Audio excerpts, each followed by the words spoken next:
Jovan Buha! Buha! Yo, I'm Jovan Buha, NBA reporter for Buha's Block, and welcome to another episode. We are doing a live episode today.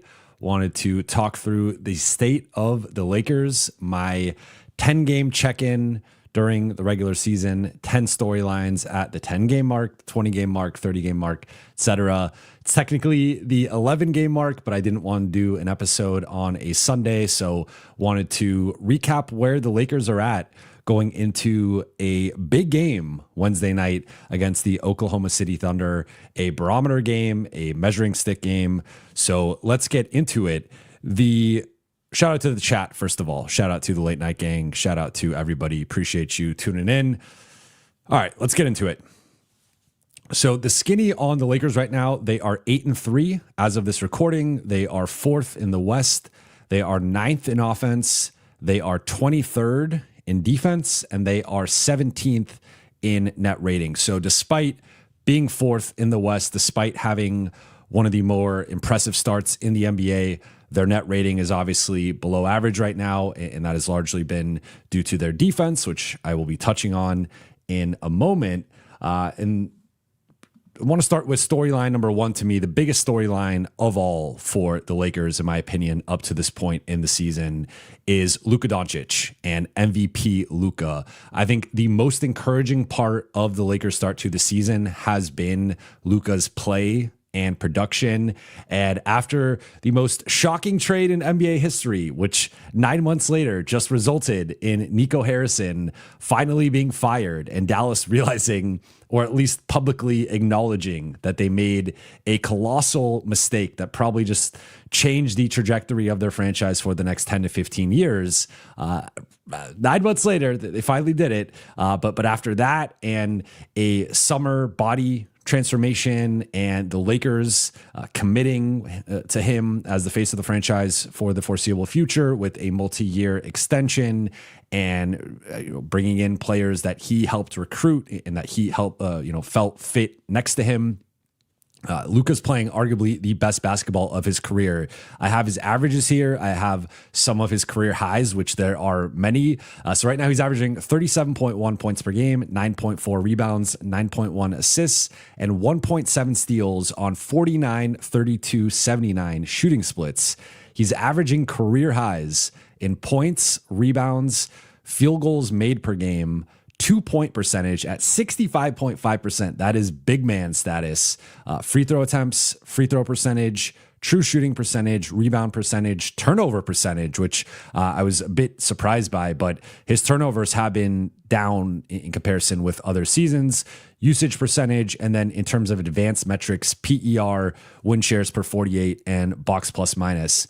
And then not, you can't claim it's the highs of his career, but right there behind some of his all-time highs in terms of the regular season. Right now he's averaging second highest mark in assists, second highest mark in steals, and second highest mark in field goal percentage. So this has been an incredible start for Luka Doncic to this season. He is in the conversation for best player in the NBA. He's in the conversation for MVP.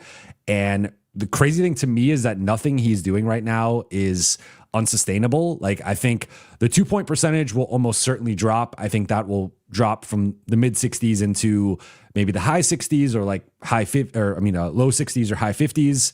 That will likely drop a little bit, but his 3-point percentage is also due to increase into the mid 30s, if not the high 30s. So with the 2-point percentage dropping, the 3-point percentage increasing, he's also averaging a career high in 3-point attempts right now at just over 12 per game. I think he will settle in as a 34 to 35 point per game guy, which is hollow territory. That is, he's done it before going back to 2023-24, but we're talking Jordan, Wilt, Kobe, Harden. Like, it's a very high bar to achieve that. And Luka's already done it, but I think he's on pace to do it again. But like 35, 9 and 10, 9 and 10, 9 to 10 rebounds, 9 to 10 assists, like that's in play here. And that is just ridiculous. That level of offense and arguably being the best rebounder on the team or the second best, depending on how you want to look at it. Like, That's just a ridiculous amount of production from this guy who is already an all-time great, a future first ballot Hall of Famer who's not even hit his prime. He is now ascending into his prime, and it's scary for the rest of the NBA. And incredibly encouraging if you are the Lakers, because this dude is good enough to, it doesn't matter who's out there with him. You have a shot any given night that Luka Doncic is on the basketball floor. He is that special offensively. And for what it's worth, I think the defense has largely been better than it was last season, post trade. So I think he's looked like, again, arguably the best player in the world, arguably the MVP, and that is the most encouraging and biggest storyline for the Lakers through 11 games. Storyline number 2 is Austin Reaves' growth into all-star status, and I'm doing a way too early awards ballot tomorrow and going through my different awards ballots. Like, right now, I have Austin Reaves as an All-NBA second-team guy. I don't think that's going to sustain, especially once LeBron comes back and the usage and the hierarchy changes a bit. But up to this point in the season, Austin Reaves has been top 5 in scoring and assists. And that alone speaks to his growth. Right now, he's an all-star lock. Again, that could change depending on what happens with LeBron and what they got the new format now, which I'm not the biggest fan of. But if the voting took place right now, Austin Reaves would make an All-NBA team and he would be an all-star. And that, I think, is at a level that we thought he could maybe become like a fringe all-star type. Like right now, he's playing like a bona fide all-star. Similar to Luka, he's putting up career numbers across the board. His highlights this season already include a 51-point near triple-double, a 41-point game on the second night of a back-to-back following that 51-point game, and then the 28-point, 16-assist masterpiece against the Minnesota Timberwolves, which he capped off with a buzzer-beating floater without Luka, without LeBron. This season, he's averaging 30.3 points, 5.1 rebounds, 9.0 assists, and 1.5 steals on 48, 32, 88 shooting splits. He's averaging career highs in points, rebounds, assists, steals, threes made per game, free throws made and attempted per game, free throw percentage, usage percentage, and similar to Luka, PER, win shares per 48, and box plus minus. So this has been a $241 million start to the season for Austin Reaves. I say that number specifically because that is the max he could get from the Lakers at 5 years, $241 million. He just had a story come out today in ESPN where he talked about, they quoted or they sourced him not obsessing over making the max. So that is something to keep in mind when the Lakers eventually negotiate with him. But I think he's looking or shaping up to get at least 5 years, 200 plus million. If you start at like 35 and do the 8% raises, that gets you to about 208 to 210 million. So maybe it's something like 5 years, 210. But I think we've talked about, going back to like January, February, that $30 million was Austin Reaves' floor. I think that floor has bumped up to at least 35 million. And if he maintains this level of production or close to it, I think his max is actually a bargain, because the player that we've seen through the first 11 games here is worth more than $41 million starting out. That is a 50 or maybe even $55 million player. And fortunately for the Lakers, they don't have to pay him that, and he's ineligible to make that much. But if it ends up being in the $40 million range, I think he's more than earned that with the way things have trended to start this season. Storyline number 3 for me is the newcomers have shined in their new roles. And I want to start with DeAndre Ayton and what a difference it makes for the Lakers when they have a competent and consistent and reliable starting center, a guy who won't be played off of the floor in the biggest moments, and really just not starting a backup level guy. I think Jackson Hayes has been pretty good as a backup this season, but clearly he's more of a guy in that 12 to 15 minute a night range rather than a guy that the Lakers sometimes had to play 22, 25, 28 minutes down the stretch of last season. So DeAndre Ayton has come in and been a reliable finisher in the pick and roll, both as a lob threat, which has been improving, particularly his chemistry with Austin and Luka as a lob threat. I think Austin in particular, those two have really started to click. But then in the short roll, he has been crushing it. One early trend for the Lakers has been everybody has been crushing it from 2-point percentage. If you look at Luka shooting a career high, Austin shooting a career high, DeAndre Ayton, Marcus Smart, Jake LaRavia.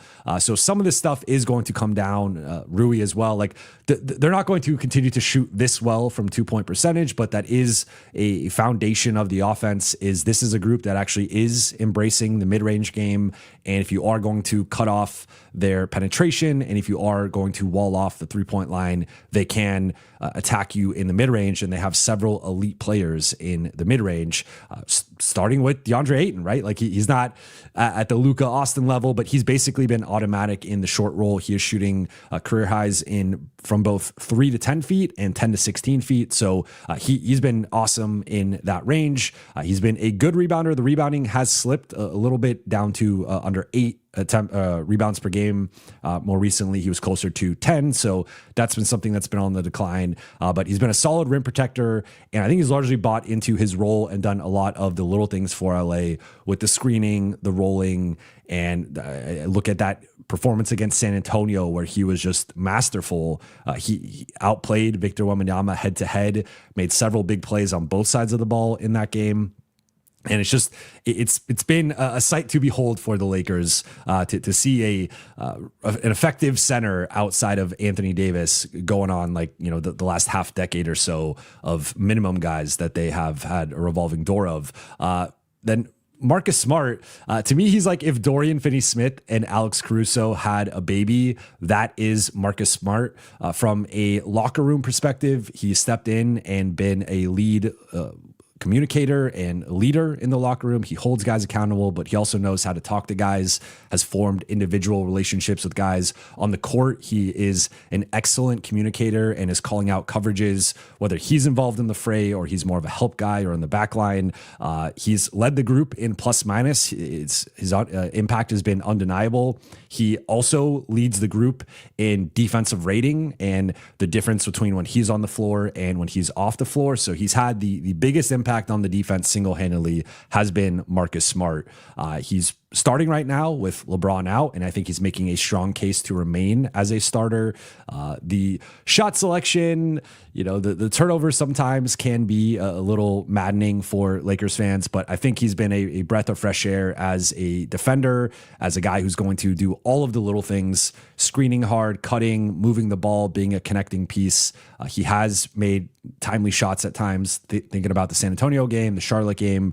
He has stepped up when needed, and he just is a winner, and he comes onto the floor and he makes winning plays, and that is something that the Lakers have desperately needed. And that's why I see, to me, it's a blend of DFS and Caruso with the plus minus, the defense, the energy, the tenacity. To me, he does a little bit of everything. And speaking of doing a little bit of everything, the third and final guy who has really stood out is Jake LaRavia, who is this multifaceted jack of all trades who can do a little bit of everything. He's solid in basically every facet of the game. We've seen him score at all three levels.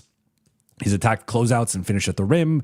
He's been dangerous in the mid-range. He's also been a 40+% three-point shooter so far to start the season. He's defended multiple positions. Up until recently, he was among the league leaders in deflections, and he's been a defensive playmaker for this group. So the shooting comes and goes, right? He has some games. He has some 2 for 8 games like he just had against Charlotte. Then he has the 10 for 11, 10 for 12 games that he's had a couple of times this season. So I do think there is a streakiness on the offensive end that probably indicates he's better as a bench player with the current construction of this group, but he has, I think, excelled and exceeded expectations in a way that's making that $6 million contract look like a real bargain. And he's the one guy, like Marcus Smart, player option, DeAndre Ayton, player option, Jake LaRavia under contract, no team option, no player option for next season. So I think he's going to outkick his contract for this year and almost certainly outkick it for next year, assuming that he could stay healthy. So that like a hell of an offseason for the Lakers. I think all three players have been home runs so far.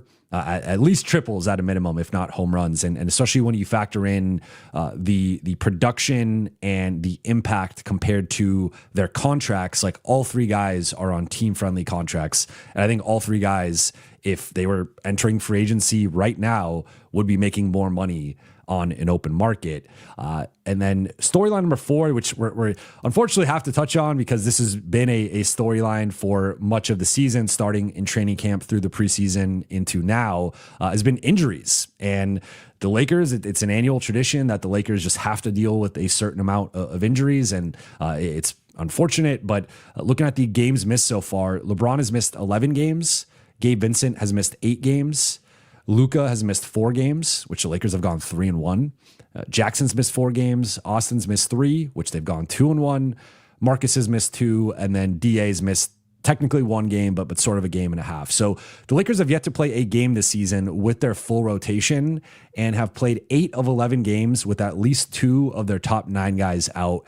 And in most of those games, they've had multiple guys out. So they've had games where they've struggled to field a competent rotation with their actual roster players and have had to call up the two-way guys. So the fact that, like, yes, they dropped a game to Atlanta that they shouldn't have dropped, and the net rating isn't quite what you would want it to be for a group that's 8-3. You would like to see that probably closer to +5, +6 points per 100 possessions. But they've done a lot of this very shorthanded and leaning heavily on Luka and Austin and 1 or 2 role players to step up offensively, and then like just getting by on the defensive end. So LeBron's return is on the horizon. It could be as soon as next week in one of those 2 Utah games.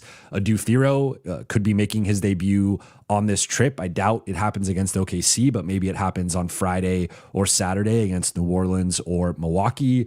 Gabe Vincent is still probably a weekish or so away from returning, so maybe he returns next week with LeBron as well. And so like the cavalry's on the way, and for a group that has been so shorthanded, and a group that I think started to establish this identity of being able to win shorthanded last season, which they started to do in January, and then through LeBron missing some time, Rui missing some time, and then post Luka trade, I think they've continued that at an even higher level, and that has been really impressive to see. Which leads us to the next storyline. Which is Lakers culture. And I think this started last season with JJ, and I think there was a real turning point in that early December range when they had that absolutely brutal loss, one of the worst losses I've covered, that loss that they had in Miami. They lost by 41.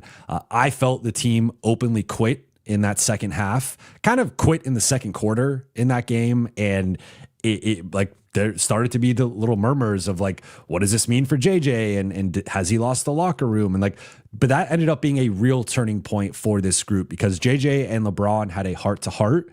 And remember, LeBron had that little break and then he came back. And from that point on, he was a different player on both sides of the ball, but particularly defensively. And that set a certain tone that I think carried into the DFS trade and then the turnaround that they had in January, and then ultimately the Luka trade and that run that they went on to close the season.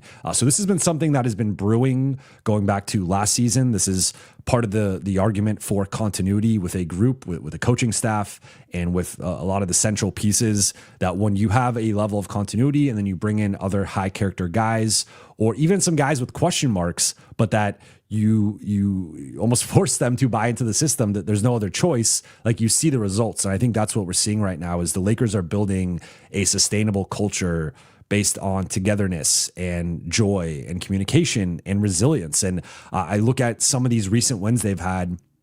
I think previous Lakers teams lose that San Antonio game. I think they end up blowing that game in the fourth quarter. I think they lose the games in Minnesota and Portland. In Minnesota, they probably lose on, during Minnesota's comeback. And then the game in Portland, they just didn't have the bodies, and maybe they don't even play Nick Smith, and he doesn't pop off for 25 and 6 off of the bench. So I think we've seen a real growth with this organization internally and from a culture perspective. And I think JJ and the coaching staff, but also the leaders of this group with Luka, LeBron, Austin, Marcus Smart, those guys in particular, really setting a certain tone in the locker room, in practice, and that manifesting on the floor. And I think we've seen the results in that and the value in that. And before I get to storyline number 6, I'm going to take a quick break for today's presenting sponsor.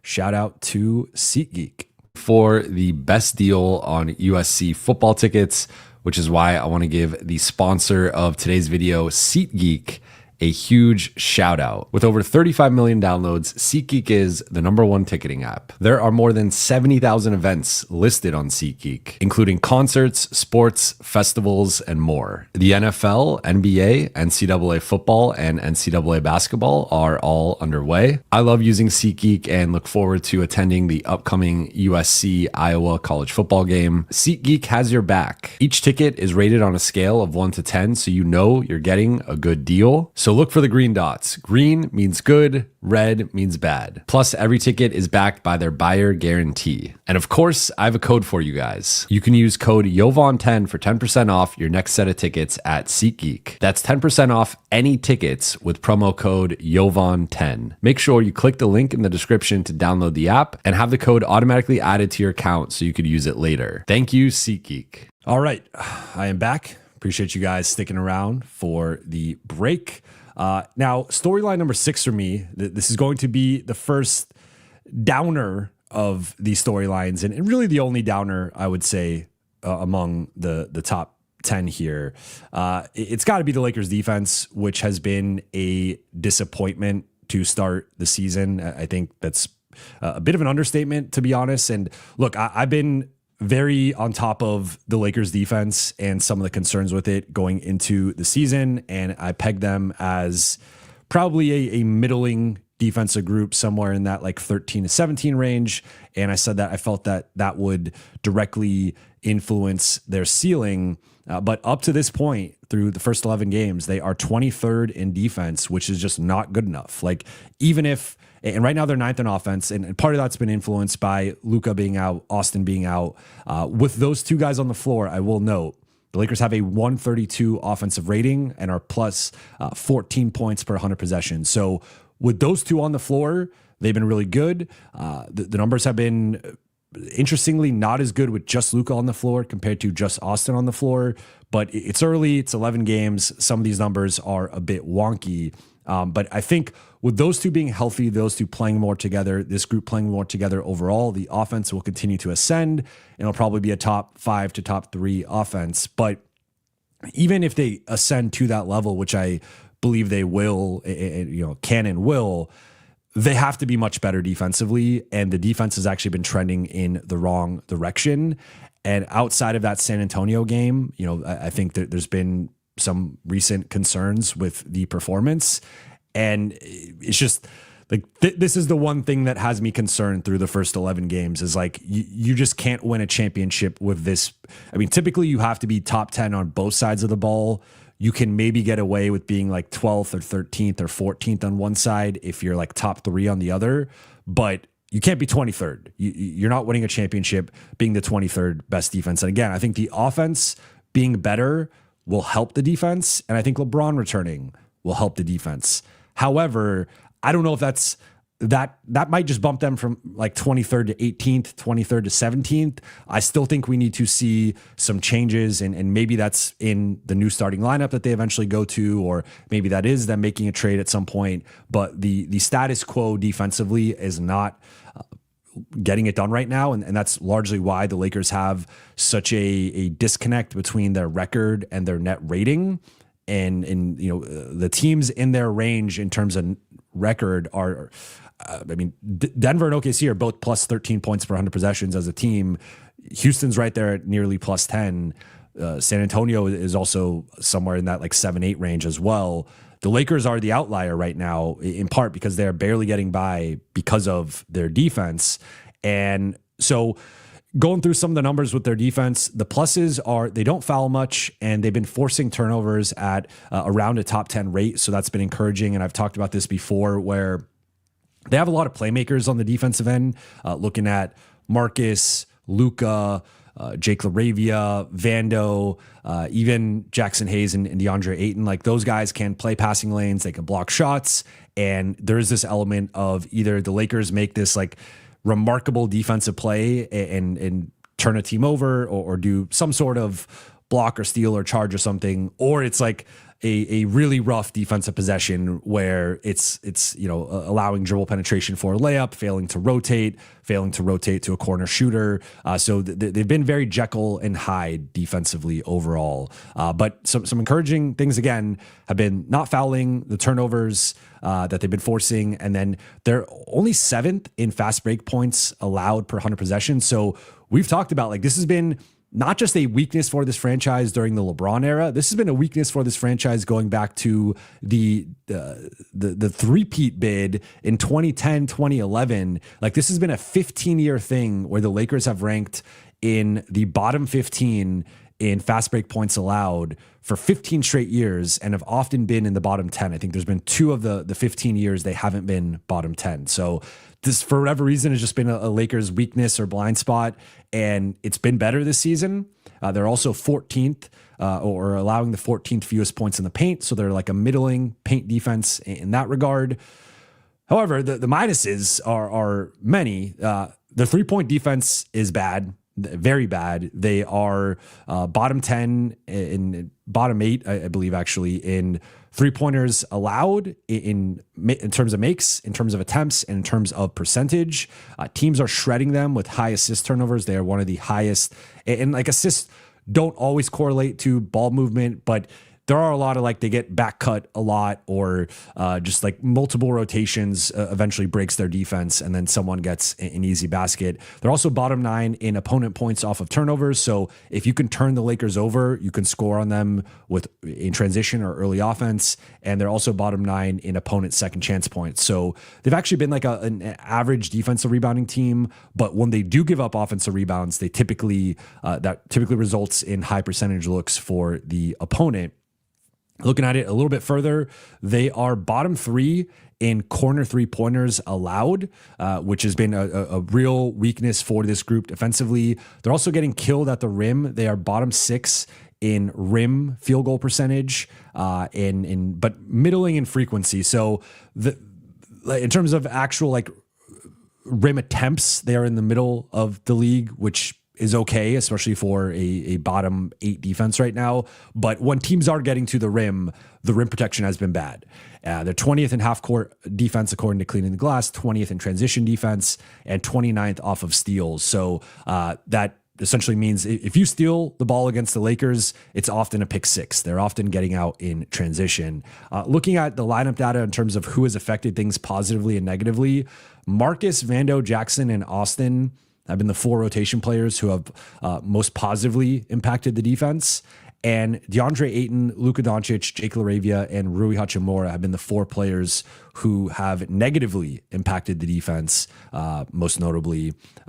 So I think this is the biggest test that they're going to have, at least in the early portion of the season here against OKC. It's a top 7 offense. I don't know. I assume they'll be a little bit higher after they just shredded Golden State tonight.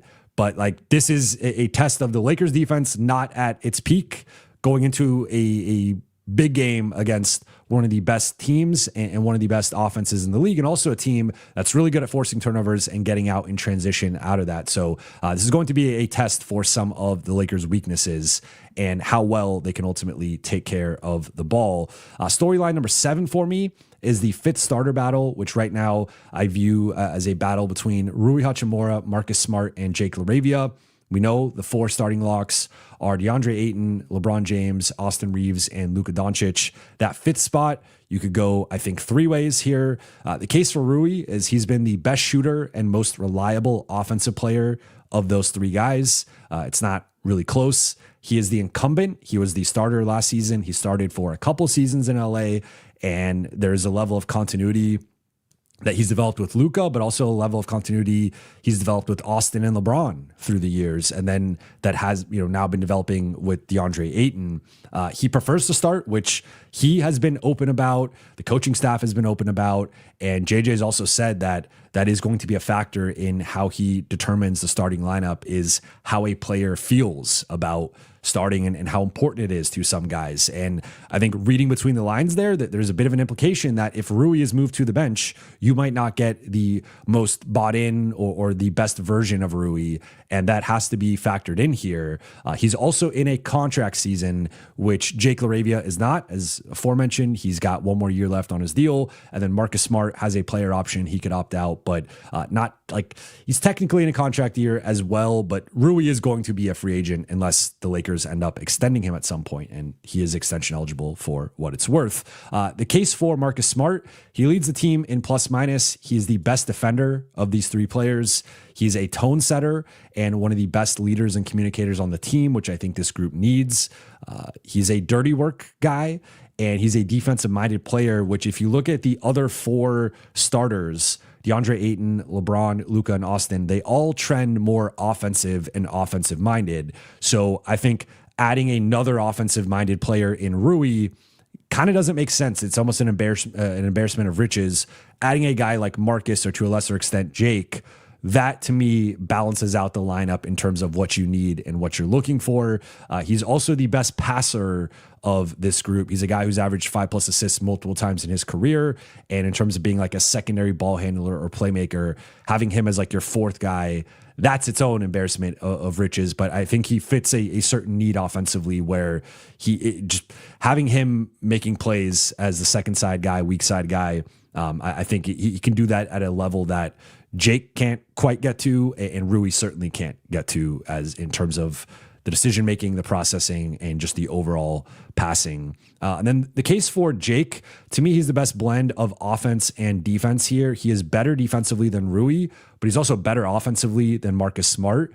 You could also kind of flip that and be like, well, if you want to lean in one direction, like Rui might just be too good offensively to move to the bench, and you factor in how important it is to him, and that might just be the obvious answer. Then with Marcus, he's a better defender than Jake, so you might just say, hey, we need more defense. We want that veteran leadership. Let's go with Marcus. But Jake's also the best rebounder of the group, so I think it forms with Jake, LeBron, Luka, and DeAndre Ayton, and even Austin, because Austin's a good rebounder for a guard. Like, you have a monster defensive rebounding group, in my opinion, with those five out there together. And then Jake starting allows the Lakers to more naturally stagger LeBron and Rui, which I think should be a goal. I think there's a little bit too much overlap. Those two we've seen now with a larger sample size. Rui is clearly a 4. He's not a 3.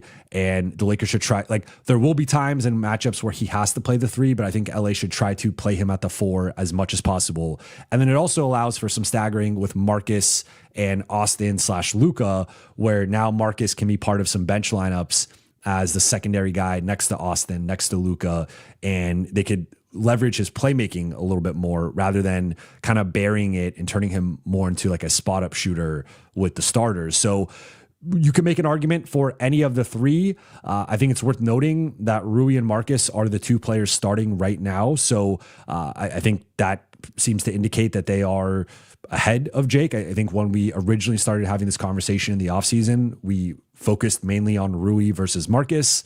Jake did have that stretch of about a week of really impressive play that, for me, kind of, he kicked the door open a bit. But now that he's come back down to earth a little bit offensively, I just think it is better to either lean into, like, you want the offensive identity with Rui, you just want to outscore everybody and you want to keep him happy and, like, stick with what worked last season. It's basically the starting group from last year with Ayton in place of Jackson. Or you go with the guy who's going to make a real impact on the defensive end and balance out the lineup with Marcus, who could defend 1 through 3 or maybe even 1 through 4, depending on the opponent. So it does seem like to me, Jake is the bronze medalist here, and it's going to come down to basically do they, like, can they sell Rui on this, or again, do they, like, he is shooting the ball so well right now, and he's been so good offensively that I understand if they don't want to move him to the bench. I just think for what they need from that fifth spot, Marcus checks more boxes, and he's a better defender for a group that really needs defense and is not getting much of it from the other four spots. So I think Marcus remains the clear choice. I've been saying that since the summer. I had a brief moment of wondering if Jake should be the guy, but I'm back on the side of Marcus making the most sense. Storyline number 8 for me, and I'm surprised it took us this long to really dive into this guy, is LeBron's impending return. And as aforementioned, his return is on the horizon. It's looking like he could be back potentially as soon as next week for one of those 2 Utah games. And I know there's been a lot of consternation about LeBron and the fit and the implementation and how things are going to change, but I don't want to overthink this. This is a player who the last time we saw him, he just finished 6th in MVP voting, made All-NBA second team, and I still think was pretty good in the postseason. Was not as efficient as he was in the regular season, was not as effective defensively, but he still had some really high-level moments in the playoffs, and the numbers were still largely unchanged. So I think there will certainly be an adjustment period with LeBron, and I think going into that Utah's a nice little test run where there's a little bit more margin for error there. You can try to implement and change things offensively, and if it's not working, you could then go back to what has worked, and he can play more of an off-ball role. But the Lakers are adding an elite cutter, an elite screener, an elite 2-man game guy, and an elite catch-and-shoot weapon who shot over 40% on catch-and-shoot threes the past 2 seasons.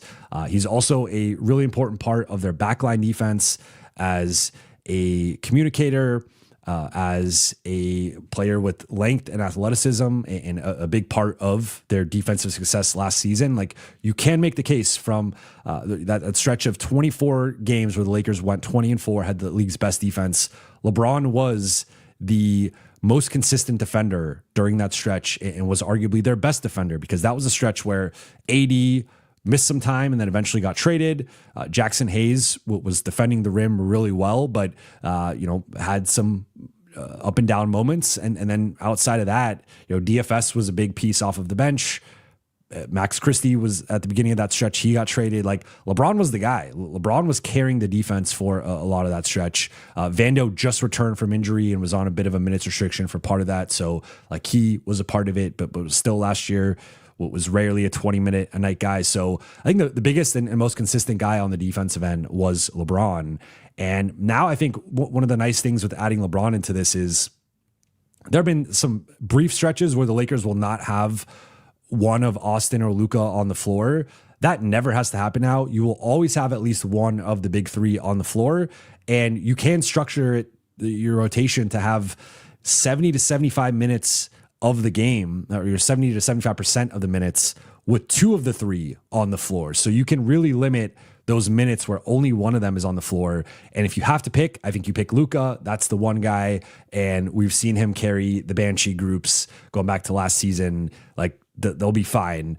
So if LeBron can come back, average 23 to 25 points, 7 to 8 rebounds, 6 to 8 assists, and defend the way that he did for that middle portion of last season, I think that's going to elevate the Lakers into a different level of contender, and that will result in the net rating going up and the defense improving and the offense improving, and this just being a more formidable team. I know there are people want to have questions about certain things. I get it, but I think if we really break this down in the most simple form, and it's like Rui plays a little bit less, Jake plays a little bit less, Vando plays a little bit less, maybe Jackson plays a little bit less, Luka and Austin play, everyone plays a little bit less, and you just give those minutes to LeBron, I think everyone's going to be fresher, and there's going to be worse players playing fewer minutes. It's just as simple as that. So don't overthink LeBron's return and what it can do for this group. Storyline number 9 has been flashes with player development. I think overall, I would say the collective of Dalton Knecht, Nick Smith Jr., and Bronny James have been relatively underwhelming, but we have seen some real stretches of promise from those 3. With Nick Smith, we have to start with him. That Portland game was incredible. 25 points and 6 assists off of the bench. He had, I want to say, an out-of-body experience, except he's done that before with Charlotte. We hadn't seen that yet at this level, but that was something that was encouraging, and I think could position him to potentially be a roster player, whether it's for the Lakers or someone else at some point later in the season. I think Bronny, looking at, in particular, the Portland game and the San Antonio game, but you could even throw in the Miami game as well. Like, that little stretch there has been some of the best basketball we've seen from Bronny as a Laker. I think arguably the best, at least a couple of those games were his best games as a Laker. And then like that 3-game stretch was his best 3 games. And I think you've seen Bronny commit to leaning into the defensive end and being more of a game changer, in a point of attack guy who's going to pressure the ball, hound guys up the floor, and try to be a defensive playmaker, shooting the gap and being disruptive on that end. And like that, to me, as I've said, since we started talking about his development, like that is the path for Bronny to get minutes on this team. It's not the offensive end. He just needs to be able to hit open threes, maybe attack a closeout, get to the rim, hit a little pull up. We've seen him do that as well. But just based on who the Lakers have and the hierarchy of the offense, Bronny's never going to be high enough with this current group to really make that much of a difference on the offensive end. It's got to come from the defensive end. And we started to see some tangible progress with him there.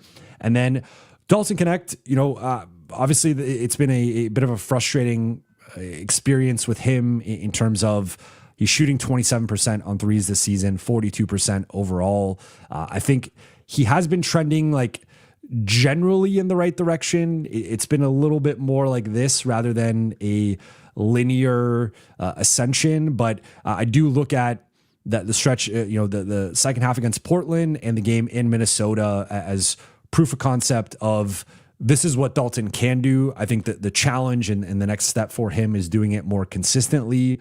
The fact that the shot, like he's just kind of shown to be one of these guys that is more of a rhythm shooter than like one of the big things that I give Rui a lot of credit for is Rui can go 10 straight possessions. He could go 5 minutes without touching the ball, and you will rotate the ball to Rui and he will splash in an open corner 3. We've seen guys like Gabe and Dalton who are billed as good shooters struggle with that exact shot in that exact sequence because they're not touching the ball. And I think, this is also, I guess, to a lesser extent, a commentary on Gabe as well. But like for Dalton, I think ultimately he's got to be able to excel in that role. And it's very difficult to do. And we've seen like Rui is growing into quite the exception here, where not a lot of guys can do it at that level. But Dalton's role on this team, in theory, is supposed to be instant offense off the bench and a high-level shooter, and he has not provided either one of those consistently. And I think that's the next step for him, is he needs to be able to just step onto the floor and hit threes at a high 30% rate and not have these 1-for-5 performances where he's just not someone that defenses are really respecting. And I think that it's starting to change how people even guard him a little bit. So I would say like overall it's been a mixed bag, but I do think there's been some flashes positively. Honestly, most with Bronny most recently, but Nick Smith and Dalton have also had their moments. So that's just something to monitor longer term. I think overall it's been like nothing notable. I don't think any of these guys are close to being consistent rotation players right now, but we have seen some flashes of some of the things that the coaching staff has worked on with them and preached to them, applying to some games. And then you also have Adu Thiro, who's set to make his season debut at some point here. And I think he's the guy who has the highest upside of this group, both presently and in the future. And then final storyline before we get into the Q&A here, I want to talk about a little bit about some early lineup data and some observations that I've had. So just, I don't want to like glean too much from this, right? Because it's so early in the season and LeBron is going to impact some of this stuff when he returns. So I want to be clear that I just want to read through some of the numbers and some of the early observations. So in terms of on-off net rating differential, which is comparing the net rating when you're on the floor minus the net rating when you're off the floor. These are the guys who have most dramatically impacted the Lakers' performance. no surprise, Marcus Smart leading the way at plus 18.3 points per 100 possessions. That is a monster mark. For reference, Nikola Jokic is at plus 21 points per 100 possessions. Giannis is in this range. Shea isn't quite as high, but Wemby's in this range as well. So like Marcus Smart has had a dramatic impact on the Lakers. And that is, again, a big reason why I think he deserves to start, is because they're just much better when Marcus Smart is on the floor. And we've seen that both with him coming off the bench and him starting. Number 2 is Austin Reaves at plus 17.7 points per 100 possessions. So right there, right behind Marcus, about 0.6 points per 100 possessions, worse than Marcus, but still a monster number. And then there's a giant drop off to the rest of the roster. Number 3 is Jared Vanderbilt at plus 7.6. So again, Austin at 17.7 to Vando at 7.6. That's a 10.1 point per 100 possession difference between those two at number 2 and number 3 in terms of on-off net differential. Then Jackson's at 7.2. Maxi Kleba only played 14 minutes. I'm not even going to read his. Nick Smith, Chris Magnon, going to skip those guys to few minutes. Then we get to Luka at plus 3.3. I will note, I think this will be a factor for at least the analytics people when you look at Luka's MVP case. Like I just mentioned, Jokic is plus 21, Shea is double digits, Giannis is double digits, Wemby's double digits. Those guys, at least when they're on the floor and comparing their on-off, there is a bigger gap in terms of how they are impacting their team's net rating than Luka. I don't fully subscribe to that theory when thinking about awards, but I just will note that like that will be an argument used against Luka, is that this team is only 3 points per 100 possessions better with him on the floor, and probably contrasting that with Austin, who's at plus basically 18. Rui's at minus 1.5. Bronny's at, I'll skip Bronny, skip Gabe. DeAndre Ayton, this is where it gets a little concerning. DeAndre Ayton minus 14.4. So the Lakers are minus 4 when DeAndre Ayton is on the floor, and plus 10 when he is off the floor. So that's where you get the minus 14 number. Jake LaRavia, minus 17.9 points per 100 possessions. And then you get to Dalton at minus 21.8. So with Ayton, LaRavia, and Dalton, the Lakers are badly losing those minutes overall. Dalton in particular has by far the worst on-court net rating at minus 13.4. So like Dalton has basically been unplayable based on the lineup data. And then some early lineup data on cleaning the glass for just some of the most prominent groups. So looking at Ayton, Rui, Marcus, Austin, and Luka, that is the current starting group. They are plus 13.3 points per 100 possessions in 67 possessions. The next group, which is Gabe in place of Marcus, which was the original starting group, minus 31.1 points per 100 possessions in 66 possessions. Then you got Jackson, Rui, Marcus, Austin, and Luka, which is basically Jackson in for Ayton with the starters, plus 39.5 points per 100 possessions. And then all the other lineups are, I mean, even those are pretty small sample size, but it is interesting. Like the current starting group is working. It has been really good, and it will change, of course, when LeBron returns. But I think swapping in LeBron for Rui changes the dynamic less than swapping in LeBron for Marcus, in my opinion. But we shall see. All right, let's get into the Q&A here. Appreciate you all for tuning in. Sea Urchin, thank you for becoming a YouTube member. I appreciate it. And like the profile picture there.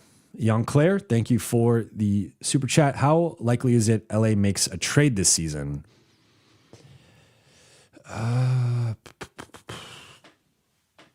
Good question. I would say if I had to make a percent prediction, right now I'd say about 45%. I would say it's a little bit more likely than not they don't, but I think that's a time, a marker in time right now with where things are at. I think that will progressively go into the positive in terms of making a trade, but I think it's close to 50-50 with a little bit less on because again, like there's so many factors that go into making a trade. As I've said several times before, this is a more cautious front office in terms of giving up draft capital, and They could make a smaller move, which I believe last stream I was asked, what is the most likely outcome? And I said, if they do make a trade, probably a smaller move for right now.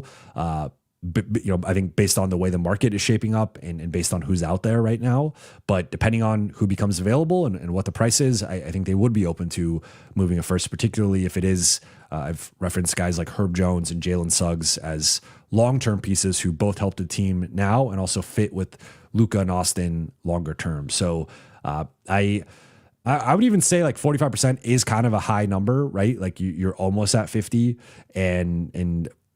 but I think they are going to evaluate the next, again, like a month and a half before we even get into trade season. And a big thing will be player performance, health, how the team is doing. There's going to be a lot of factors that go into it.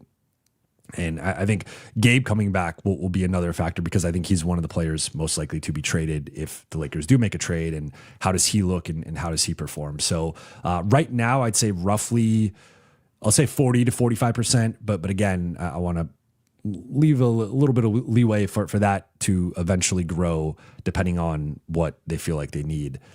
Young Claire, again, thank you for the super chat. Agbaji could be a nice buy low, been getting DNP'd. Yeah, I like Agbaji. I think he just was out tonight, if I'm not mistaken, with back spasms. So,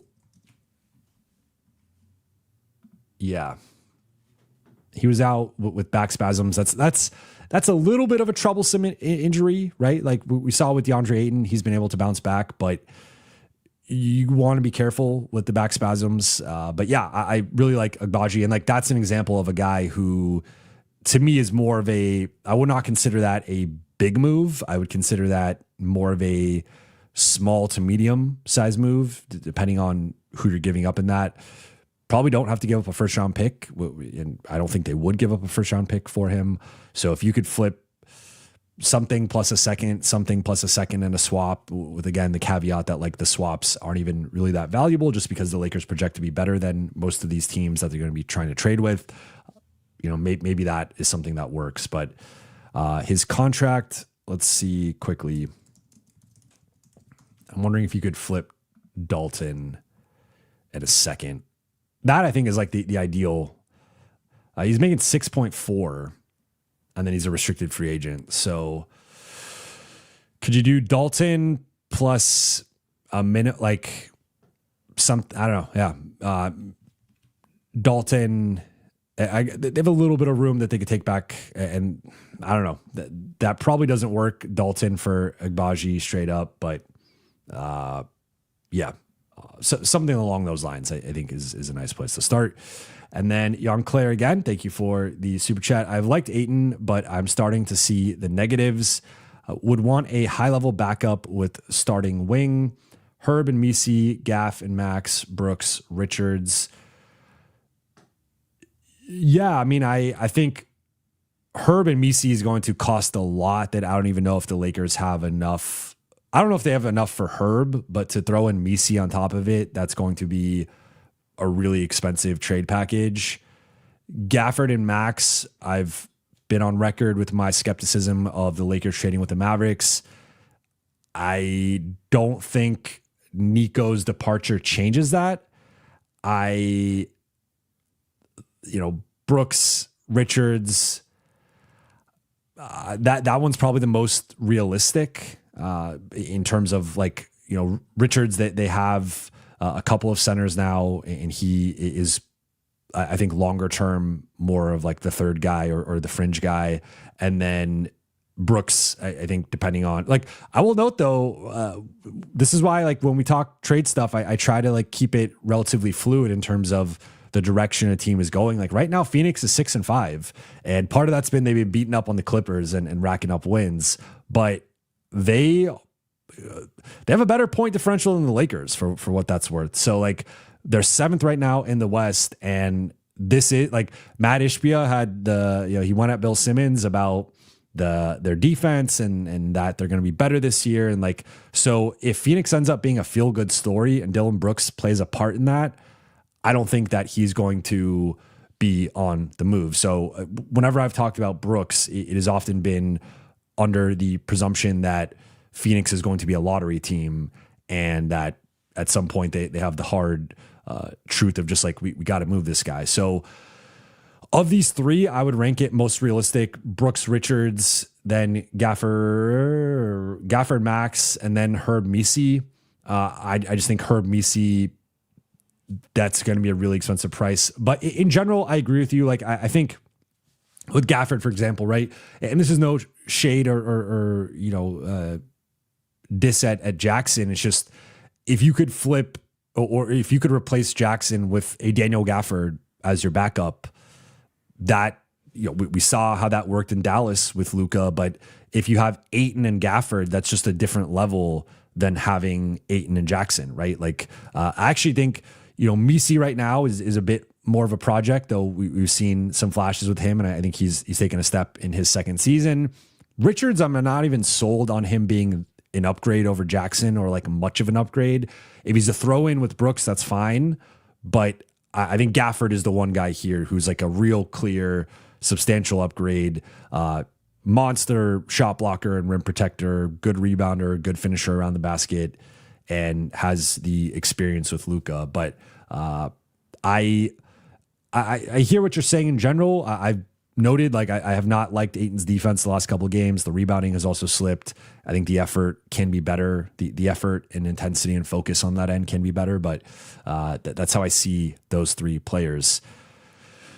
Danica, thank you for the super chat. I'm doubtful they will give Luka the MVP despite historic numbers and a top 2 to 3 seed for the Lakers. The media just doesn't seem to like him. I think what's going to be like, because I started going through the MVP exercise for my awards ballot tomorrow, and one quick observation is, like, I think this has the opportunity to be one of the greatest MVP races of all time, because Jokic continues to, like, Denver's blowing everybody out. They are number 3 in the West, but only in part because they've played fewer games than San Antonio. If they had played the same, they might be ahead of San Antonio. But like I mentioned, like 21 points per 100 possessions better with Jokic on versus off. He's averaging career highs in rebounds and assists, which is just like, he keeps leveling up his numbers as well. Obviously Luka as well, but like Jokic has a strong case. He's first in every advanced metric, has a big lead in a lot of them. Then Shea's basically putting up the same numbers that he just had in MVP season with, and they're doing all this without J-Dub. They're 11-1 now. Then you have Giannis, who's carrying, I think, a pretty underwhelming supporting cast into tied for 3rd in the East right now. And then you have Luka doing what Luka's doing, and with the Lakers being there right there at number 4. They were just number 2, and them doing that without LeBron. And Luka, I mean, look, I just listed off all these career numbers for Luka in terms of points and all these different percentages. Again, just to recap it briefly here, Luka's posting career highs in points, rebounds, field goals made per game, 2-point percentage, free throw attempts, free throw percentage, true shooting percentage, rebound percentage, turnover percentage, usage percentage, PER, win shares, box plus minus. So, like, we're talking about a first ballot Hall of Famer who's not even in his prime yet, who's already putting up those caliber, that caliber of numbers, and he's posting all these career highs this season. So I wonder how him being a Laker will factor into this, if at all, right? Because I think there has been an anti-Laker bias at some points, or with some in the media for various reasons.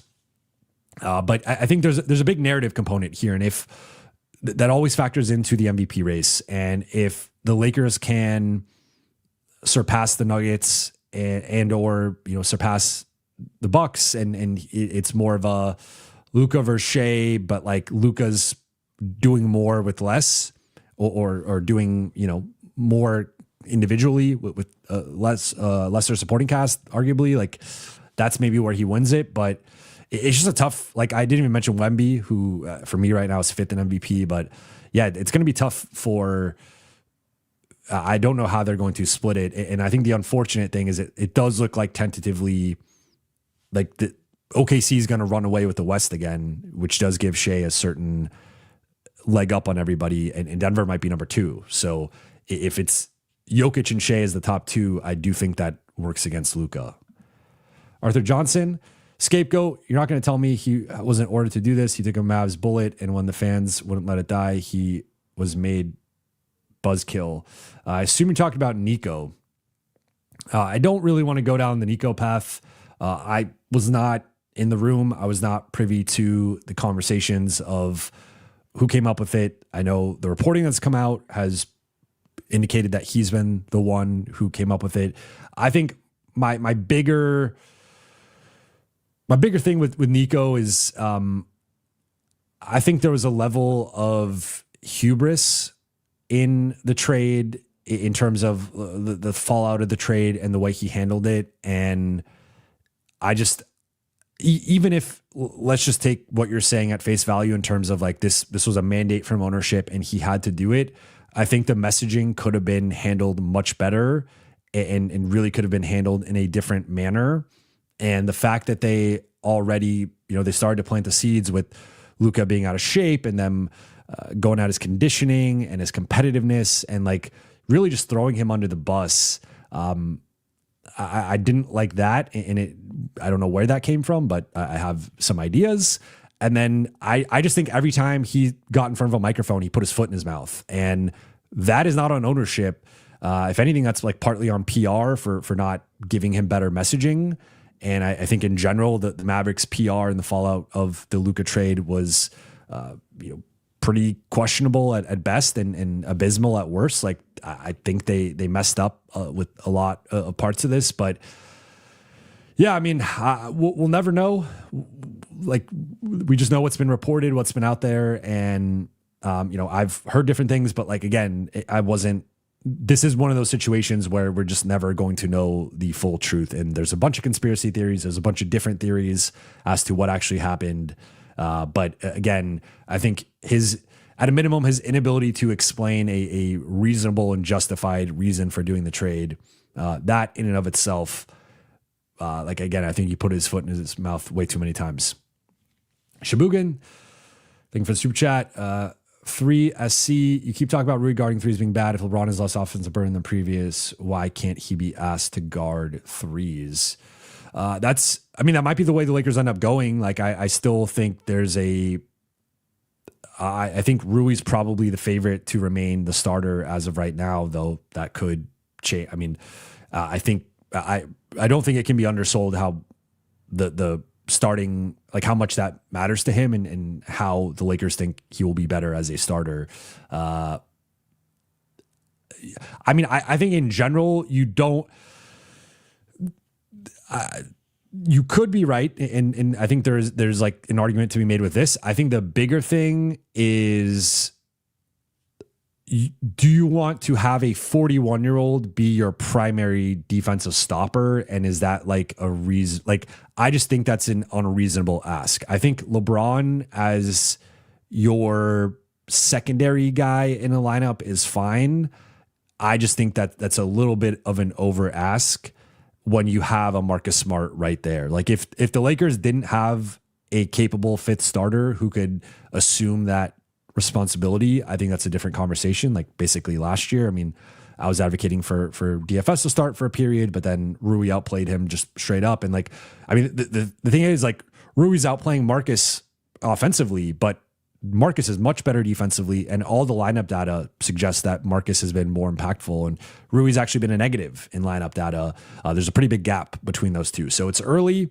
You don't want to overreact to that, but I think it's a little bit different than the DFS situation where I think it wasn't like DFS was outplaying him in the on-off stuff, but you could just see like Rui was the better player. Rui was the more impactful player, and it made more sense for Rui to start. I don't think that's quite as true with Marcus.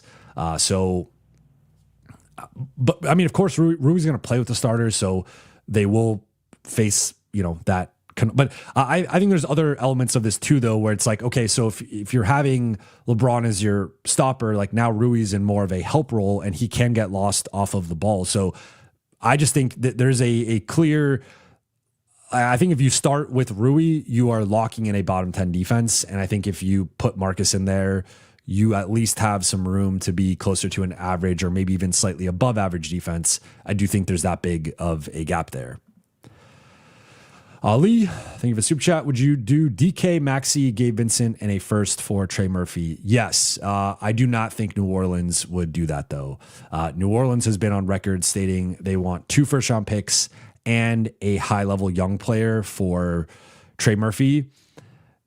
Lakers are, in this scenario, not giving up a high-level young player and giving up 1 first-round pick. So I could see them maybe acquiescing on one of those 2 things, and probably just settling for like really good young player plus a first, or maybe this type of package plus 2 firsts, but asking them to accept 1 fewer first and not an enticing longer term piece.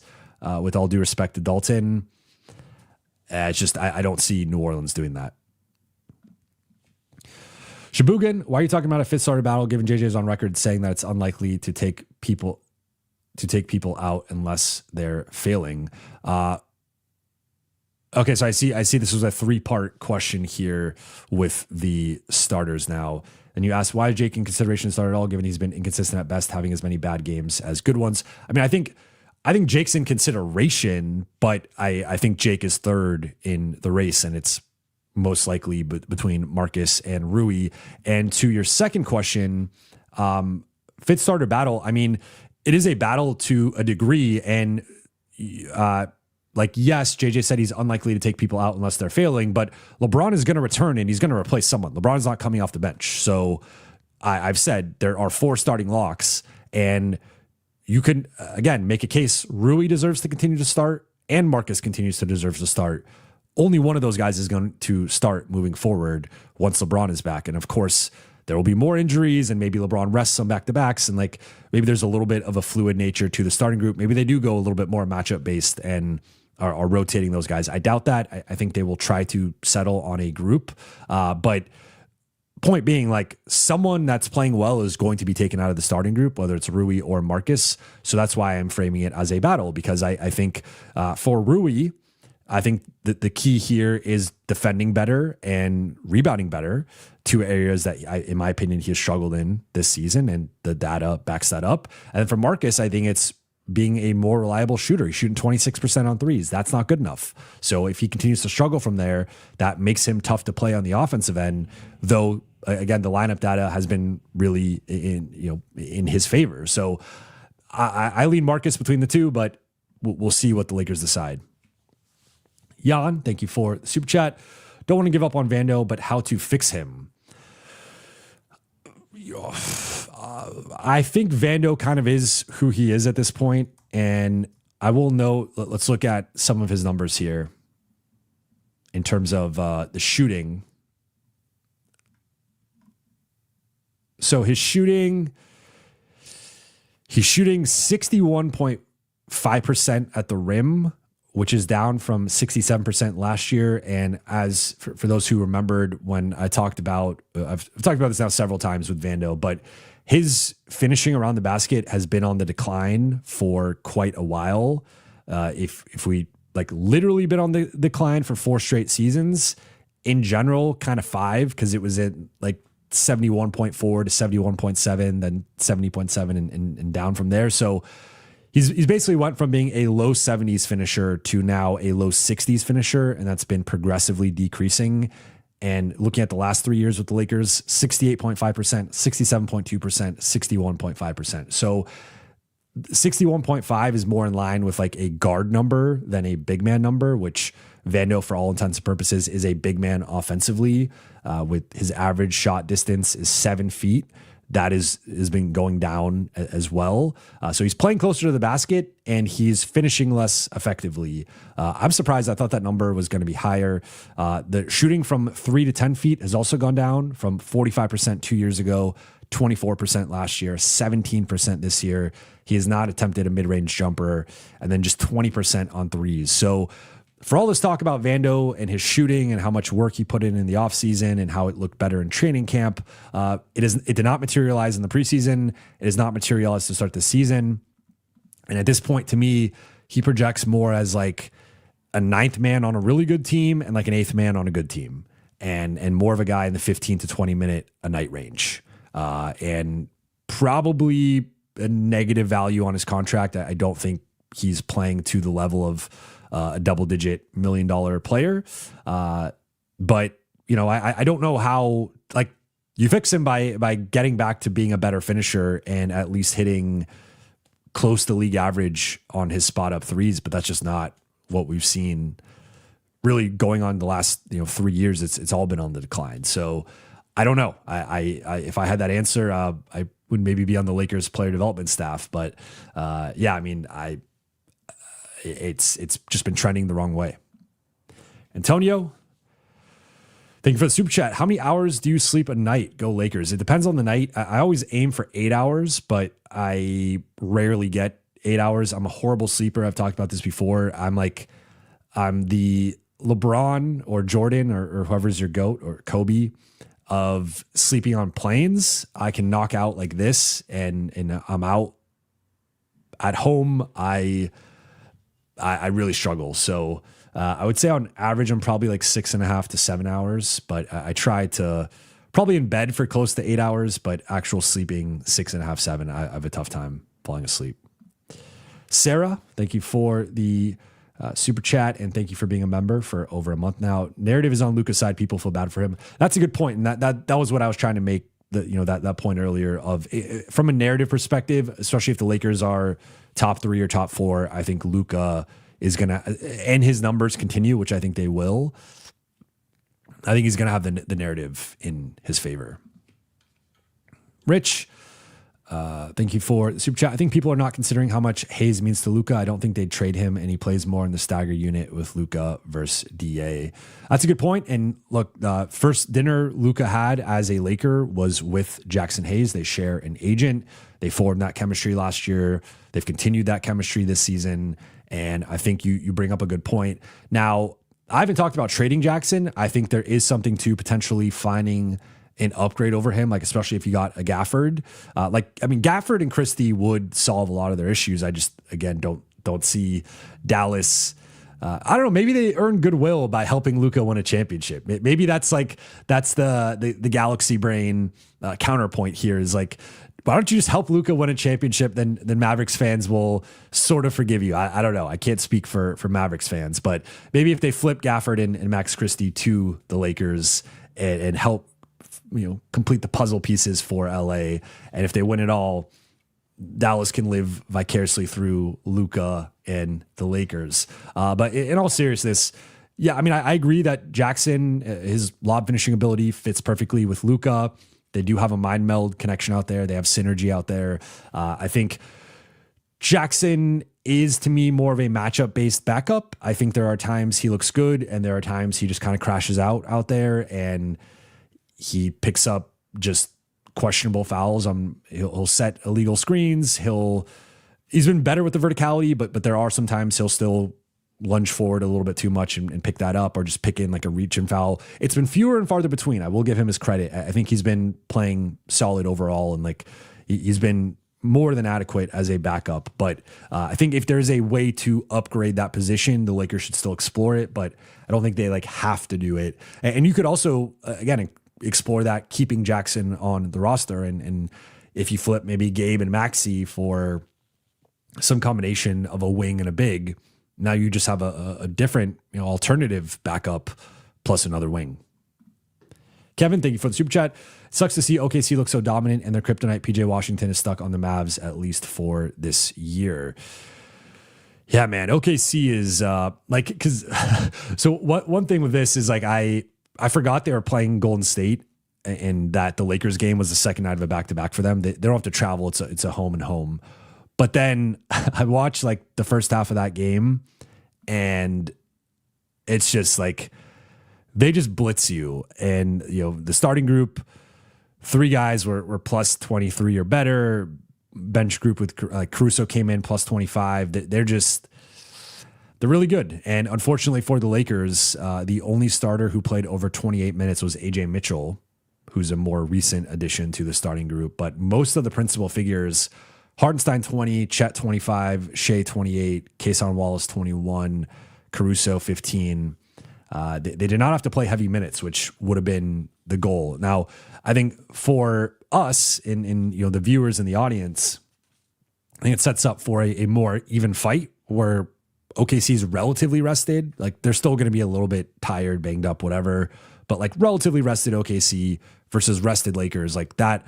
You want to see the heavyweight bout. You want to test yourself against the best and see how you stack up. So really excited for that game. As a reminder, I will be doing playback for it. It will be my first time doing playback.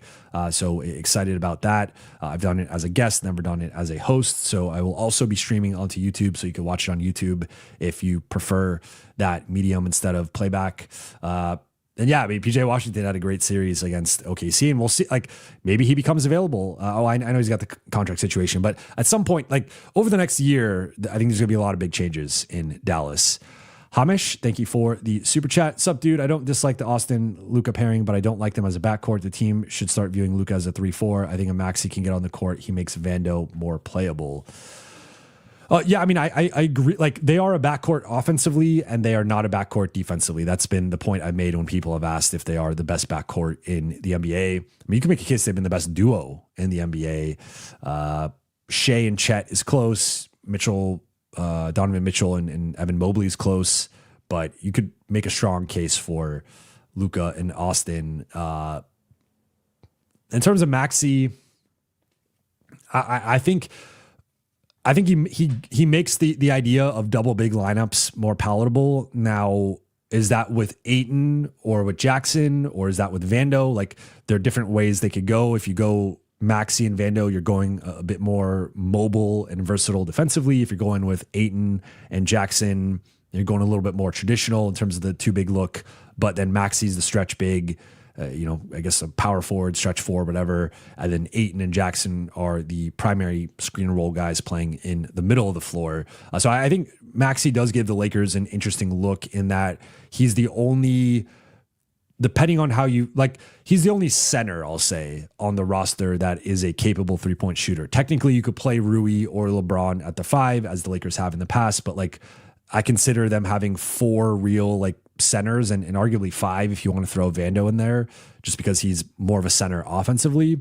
But from an offensive perspective, their 4 to 5 centers are obviously DeAndre, Jackson, Maxey, Vando, and Christian Coloco. Of those 5, Maxey is far and away the best shooter, despite Jackson being 1-for-1 this season. So he does unlock some potential 2 big looks for LA.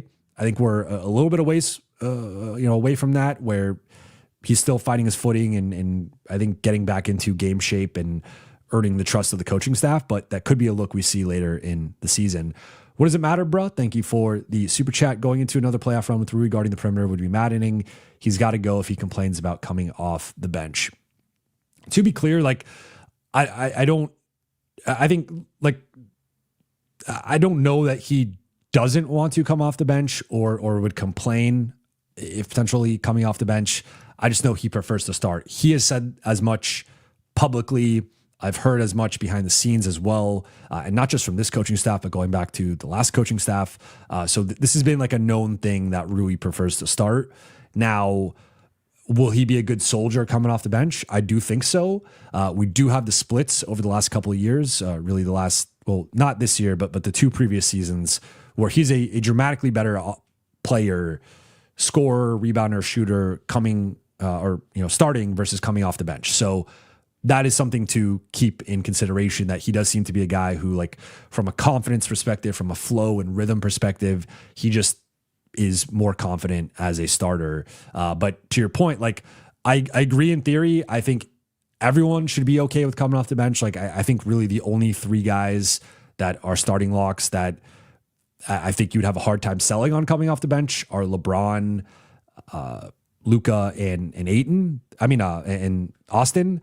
Even Ayton, like, I think he's a starting lock with this roster, but if you somehow did a trade where you got a better center, like, I think Ayton would just have to accept that. And he's in a contract situation where he doesn't have to, like, you can, even if he's not happy about it, you could kind of finesse that. Whereas, like, Luka, Austin, and LeBron are starting locks. There's really no world in which they're going to come off the bench. And then I think Ayton is a lock with this current roster, and in most scenarios that you're not really finding a better center. And then that fit spot, I think it just comes down to fit and performance. And right now, I think it's a real competition between Rui and Marcus. But if Rui does come off the bench, I think he Like they got to figure out the best way to maximize him and keep him happy. I think it's maybe getting him, some more touches and he's also said like the minutes are really important. So keeping his minutes at least in like the high 20s. Zach Wan, thank you for the super chat. Thoughts on a sign and trade of AR and DK for Trey Murphy and Herb? I think this is the second time someone has mentioned some sort of Trey Murphy and Herb. You'd have to really think about that because that does like you can plug those both in next to Luka, and now you have a backcourt or like a perimeter trio of Luka, Herb, and Trey. That is something that you'd really have to think about. And also, I think a big factor here would be the salaries of if Austin is now making 40 plus million, and let's say he gets the max or close to it, and now he's making 40 million, then 43, then 46, then 50, then like 53, something like that. That versus the money you're almost getting, depending on the contract structure with these guys moving forward, like you're almost getting that combined just from Trey and Herb. Now, I do think Austin is better than both of them.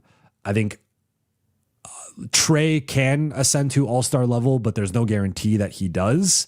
Herb has some real concerns with the shooting and the defense. That's a really interesting one. That's one I would, if I'm the Lakers, I really have to think about it.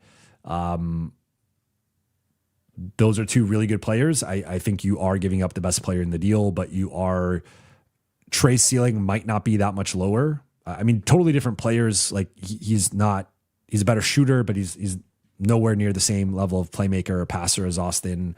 And I do think Luka likes having that secondary playmaker / creator next to him.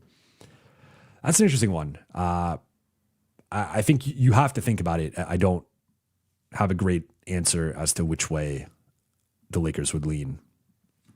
Kevin, thank you for the super chat. Mavs should trade Gafford and Max for Gabe and Maxey so Adam Silver can rig another number one pick for them. Do they have their pick though this year? Because I think that's one of the things that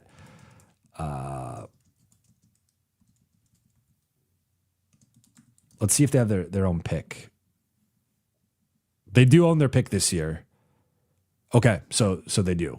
I'd forgotten. Yeah, again, maybe earned some goodwill with the Mavs fans. Mac Roblox 94, what's your prediction for Lakers versus OKC? How do you think they will fare against OKC tomorrow? Golden State got destroyed by them tonight. I've been on the record, and I know I don't want to upset people here. I have been on the record picking OKC. I think OKC is going to win tomorrow. I have that as the only loss of the Lakers road trip. I think they're going to go, they already lost to Atlanta. I had them going 4-1, but I just did a prediction for the next 5, including the 2 Utah games, and I have them going 4-1. Including beating New Orleans and Milwaukee. I just think OKC is in such a groove right now. They are, I mean, if we just go through their schedule quickly, they had the 2 double overtime games. Then they've won by 17, 7, 6, 19, 31, 19, lost by 2 to Portland. Portland's had a couple of big wins against OKC and Denver. Then they've won their last 3, 31, 14, 24. So they've just been blowing teams out left and right. It hasn't been like the toughest schedule if you actually look at it. So that could be something that bodes in the Lakers' favor. Arguably, the Golden State game was probably the toughest, or the Houston. In that one, the Houston one, they barely beat them double OT. Golden State, they just blew them out tonight. But, start of a road trip for Golden State. So I think it's going to be a close game. I think, though, that OKC, I think if the Lakers have LeBron, I would be more confident in them winning this game because I think LeBron helps shore up some of their specific weaknesses. But they're going to somehow, I think like some big swing factors here are going to be, can they keep the turnovers to like 12 or 13 or fewer? I think they can't really afford to have more than 12 or 13 turnovers against this OKC team. I think they need to win the free throw battle by like 10 to 15. I think they need to have a sizable battle. They need to keep OKC out of transition and out of transition opportunities, specifically off of turnovers. And then, I think Chet and Shea are both going to present real issues for their defense. Chet with his perimeter play, I think that's been one of the few weaknesses with Ayton so far. He has struggled guarding bigs who can shoot and make plays on the perimeter. Now, they'll probably put Rui, I would assume, on Chet to start. We'll see how that goes. Rui does have the strength advantage. And then I assume it's going to be Marcus on Shea, which I don't love that matchup for Marcus. I think Shea is a little too quick and shifty for him. So, of course, it's going to have to be a team defense. Maybe they go, we've seen Austin on Shea before. Maybe they start with that and try to funnel him to certain spots. But I think it'll be a close loss. But look, if I'm wrong, I'm sure you guys will come on here and let me hear it and give me a bunch of crap. Lohith, thank you for the super chat. Do you think Rob would trade Austin Reaves for Anthony Davis since Mavs have a big hole in playmaking and shot making? I don't think so. I think as sad as it is to see what's going on in Dallas, specifically with AD and just like, he's a Lakers legend and will have his jersey retired at one day and will potentially probably go into the Hall of Fame as a Laker, I would assume, based on the stretch he had here. I think the age difference between those two, 80s, I believe 32, about to be 33. Austin's just 27. And you got 80 at 3 more years in the high 50s into the 60s. Yeah, 80 is going to be 33 in March. And that contract is rough. And you factor in the injury history, the extensive injury history that he continues to have. And looking at 54 this year, 58.5 the following year, and then 62.8 player option in 2027-28, which he will be picking up. That's rough on your cap. So, like, if you could give me a crystal ball and show me that AD can be the AD, like 2024 AD for the next 3 years or 2.5 years, and he can stay healthy and play like 70 plus games every year and get back to being the player he was for, I would say, like the second half of 2023-24 and the first half of 2024-25, then I would entertain that, because that player is a top 10 guy who at times look like a top 5 guy or top 7 guy. And I think is a really good fit with Luka, but there's no assurance that you get that level of player. And one of the worst things in the modern CBA is having a player on a contract that is underperforming relative to expectations with that contract. It's especially troublesome when you have a massive number like that. We're talking about a guy making over a quarter of the cap. And when he's healthy and right, we know what he can do, but he has not been in great shape this year. He has not been healthy this year. He's only played, I believe, in 14 of 41 possible games for Dallas since the trade.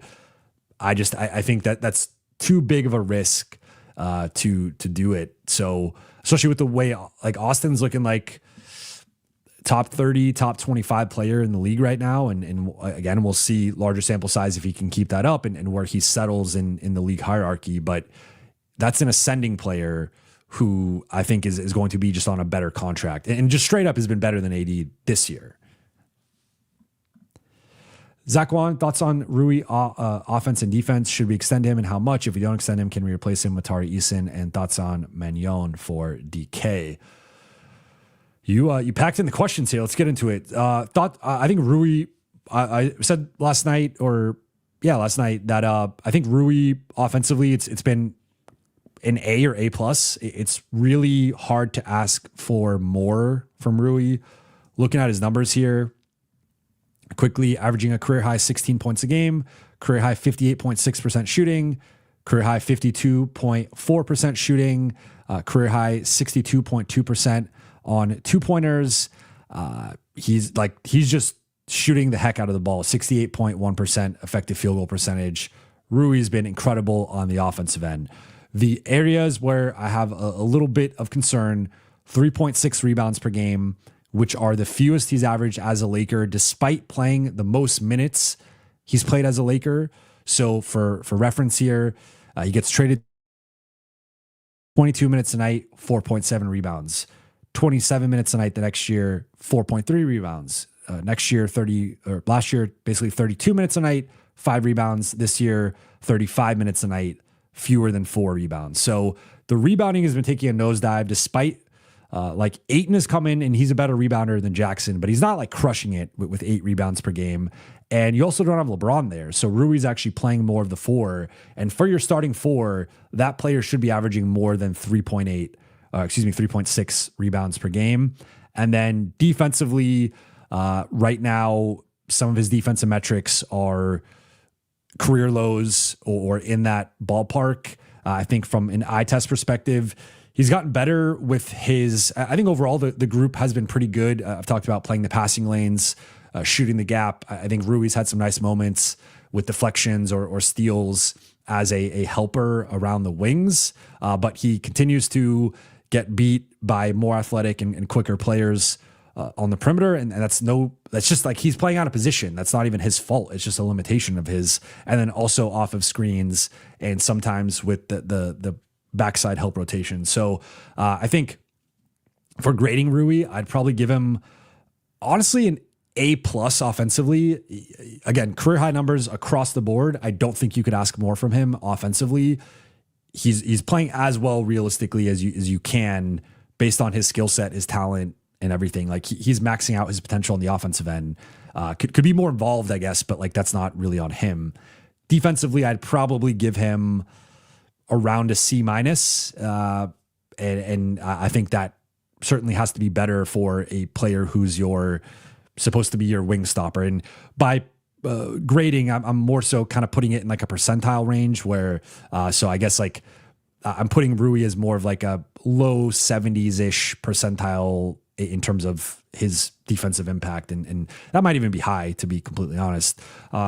Should the Lakers extend him and how much? I think Rui in particular is a guy who I would like to see a larger sample size with Luka and like more of what we're seeing now, him as a starter, but also what does he look like potentially off of the bench? And I've laid out my concerns with him as a starter moving forward in terms of, I think you need a certain level of defender at the center spot and on the wing. I don't think the Lakers currently have those players on the roster. So I think if you're going to commit to like a Rui, DeAndre, Marcus starting front court, or technically, I guess Luka's like the other front court player defensively. I don't think you're good enough defensively or on the glass, which we've seen to start the season without LeBron.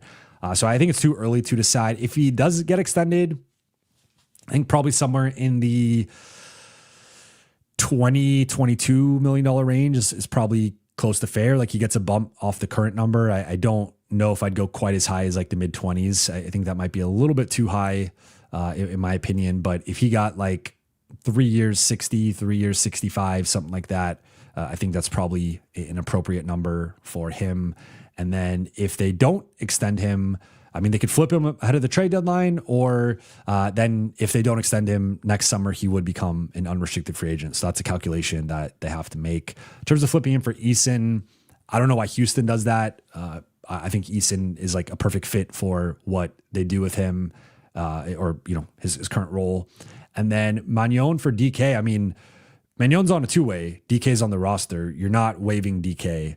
Maybe they end up trading him and converting Magnon at some point. But I think for now, that's not real. Like, I guess if you're saying, should Magnon play over DK? I think that could be something they test out at some point. But in terms of the actual roster, Magnon's a 2-way guy. DK's a roster player, and I don't see that changing for now. Kevin, OKC owns Clippers first this year and next year, Mavs first in 2028. Adam Silver should set a rule that teams can't send picks to OKC for at least 5 years.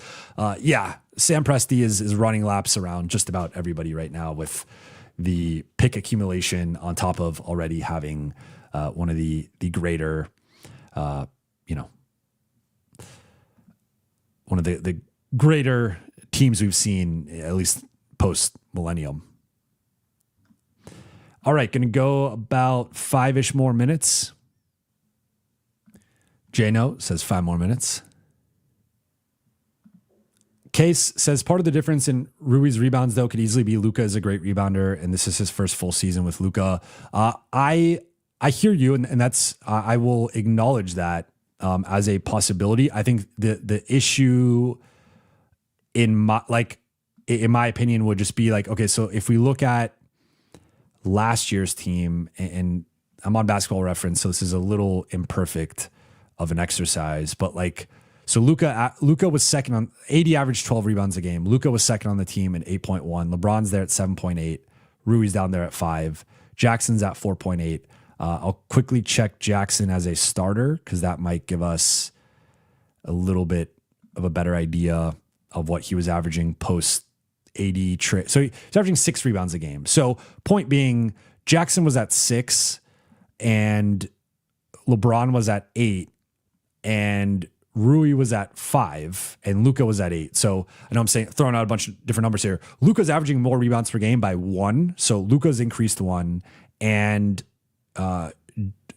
Ayton's averaging 2 more rebounds per game than Jackson. So that's another increase. So that's plus 3. But then where are LeBron's rebounds going, right? Like, because that was 8 rebounds per game and Rui's actually down. So point being is like, I actually don't think that is an accurate depiction of what's going on because yes, Luka's rebounding a little bit more than last year and Ayton is rebounding more than Hayes did as a starter last year. But there's a like LeBron's been replaced effectively by Marcus Smart, who's averaging just over 4 rebounds per game. So like looking at that, the rebound should be going somewhere. Austin's averaging a little bit more, but like the fact of the matter is they're actually just not rebounding the ball as much. And partly I put that on Rui as depending on where you want to consider him, either the second or third biggest player in that starting group. Like, you know, he's a little bit taller than Luka, but and I actually don't know. Luka's probably stronger. I guess I would say weight wise, they're probably relatively similar, but like you could make a case Rui's technically the second biggest player in that lineup and he's at least like more of the 4 and he should be rebounding more than 3.6 rebounds per game. That's just my point. Like if Luka and Ayton, if Ayton was averaging like 11 rebounds and Luka was averaging 10 or 11 and it was just like, okay, well those guys are gobbling up all the rebounds. That's a different story. But the Lakers right now don't even have a guy averaging double digit rebounds. So I think it's more of a collective thing. And like Rui just hasn't been a good rebounder. I already did this one from Kevin. Apologies. Jared Madrano, thank you for the super chat. DK, Gabe, Maxey, 1 first. Feel like that's the trade package equivalent to what Boston sent for Derek White. Who's the Derek White out there in your opinion?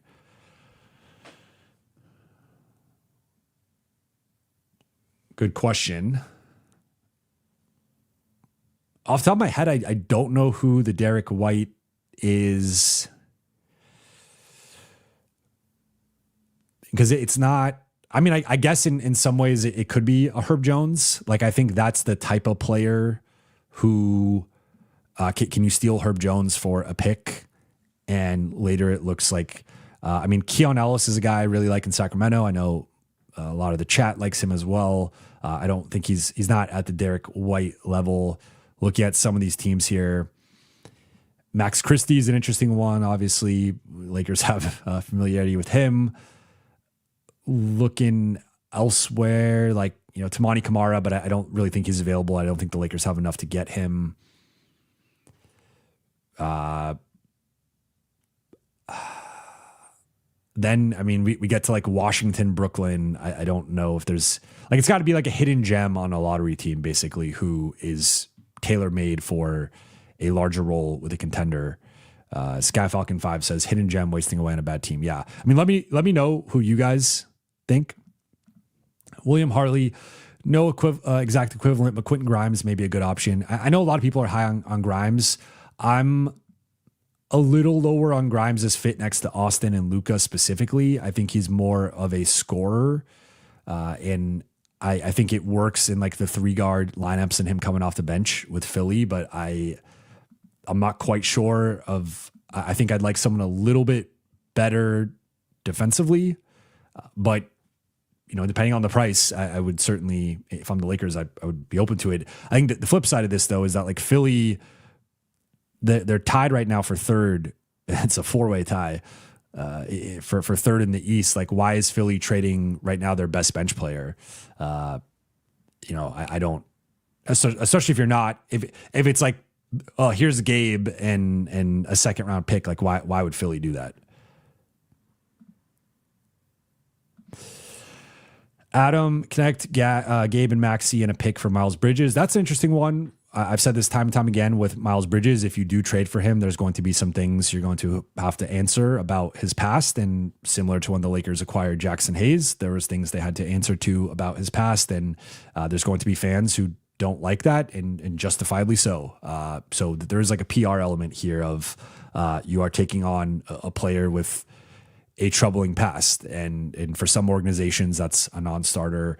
The Lakers have actually been one of those organizations, and for the most part, and have tried to stay away from that type of stuff, though obviously Jackson is an exception. Cole was just in the finals, but Neesmith, yeah, I mean, I think the thing with Indy is I've said this before, and I will continue to say this. Like, I think they view this as a gap year, and if in a similar way, if the Lakers, for whatever, let's say this was like a disaster start to the season, but like Luka and Austin are putting up the same numbers, like teams might start sniffing around for Austin, but you're still going to be like, you want to keep Austin long term. And even though this year's kind of wasted, Austin is going to be a part of the next great Lakers team. I think that's the thinking in Indy right now, is at least for like the principal figures of Halliburton, Siakam, Neesmith, Nembhard, some of their top players, maybe even Mathurin, though he might be more of a borderline guy. They're looking at it like these are the guys who are going to be the starters on next year's squad when Tyrese Halliburton is back. So, I mean, like Neesmith is probably Rui in a first, and that's a big price to pay. That's a lot to give up. I don't even know if the Lakers would do that, but like that's probably, you're not getting him for like Gabe and Maxey in a first, or Gabe, Maxey, and Dalton. Like that's not enough. So I think with Indy, could you pry Ben Shepherd away? Maybe, but like how much is he actually moving the needle? I don't know.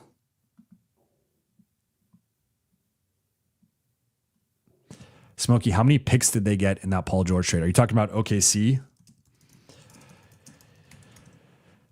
Well, which one? Are we talking about the Chris Paul trade? Oh, man.